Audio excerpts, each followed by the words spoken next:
सब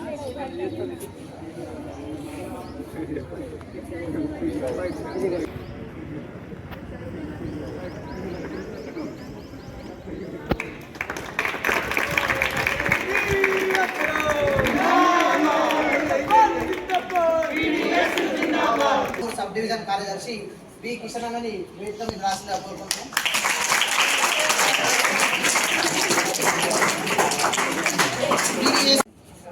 52వ సంవత్సరం పూర్తవుతోంది। 1972లో మీకు అన్న ఇంతకుముందు చెప్పినట్టే జార్జి రెడ్డి దీన్ని స్థాపించను।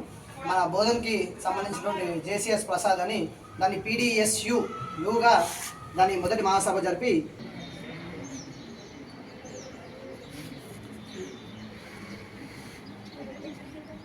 జోహార్ విద్యార్థి అమర వీరులకు జోహార్ జోహార్ జోహార్ విద్యార్థి అమర వీరులకు జోహార్ జోహార్ అన్యాయాలను ఎదిరించి ర్యాగింగ్కు వ్యతిరేకంగా కులం అంటే కుల్లురా మతం అంటే మత్తురా కుల మతాల ఎత్తులో దోపిడోల చిత్తురా విద్యార్థులకు కులం ఉండద్దు మతం ఉండద్దు ర్యాగింగ్ జరగద్దు అమ్మాయిలను కూడా సమాజంలో సమానంగా చూడాలి వారు కూడా సమానంగా ఉద్యోగాలు చేయాలి సమాన రాజకీయ అవకాశాలు ఉండాలని చెప్పేసి ఆ రోజు 1972లో జార్జి రెడ్డి గలాన్ని విప్పి మతోన్మాద చేతిలో మరణించింది।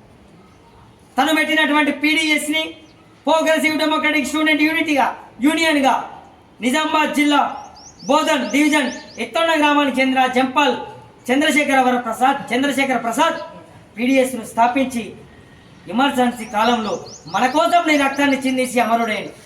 కాబట్టి ఈరోజు మనకి ఇన్ని హక్కులు ఉన్నాయంటే చదువుకోవడానికి ఇంత స్వేచ్ఛ ఉందంటే సమాజంలో సమానత్వం స్వేచ్ఛ సౌభ్రతత్వం ఇవన్నీ మనకి ఈరోజు సమానంగా అందుతున్నాయంటే విద్యా హక్కు చట్టం ఉందంటే విద్యార్థులకు మౌలిక వసతులు సమన్వయం జరుగుతుంది। ఆ ఉద్యోగానికి మీరు న్యాయం చేస్తారు అంతేనే కదా।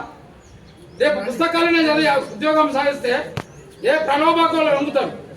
ఇట్లాంటి మీటింగ్ల ద్వారా మీకు ఒక ఆత్మస్థైర్యాన్ని నింపితే రేపు ఆ ఉద్యోగానికి న్యాయం చేయగలిగి ఇట్లాంటి మీటింగ్ల ద్వారా మీకు ఆత్మస్థైర్యాన్ని పెరుగుతుంది, ప్రశ్నించే సాహసాన్ని మీరు చేస్తారని నేను ఆశిస్తూ ఈ అవకాశం ఇచ్చినందుకు ప్రధానంగా ఈ పీడీఎస్యు ఏరియా జనరల్ కౌన్సిల్ని మనం ఈ స్కూల్లో జరుపుకోబోతా ఉన్నాం।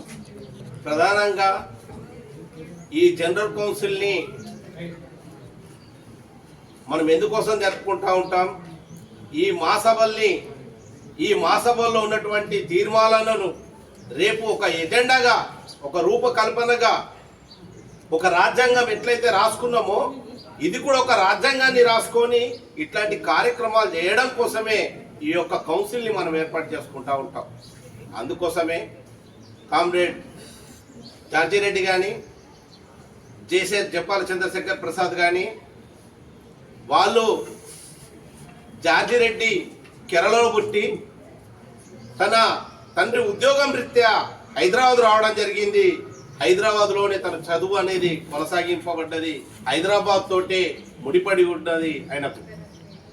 కాబట్టి ఆయన ఉన్నటువంటి అని చెప్పి అనుకున్నారు, ఈయన పోయి హాస్పిటల్లో పోయి బాగా పెట్టున్నది అని చెప్పి చెప్పుకోవచ్చు।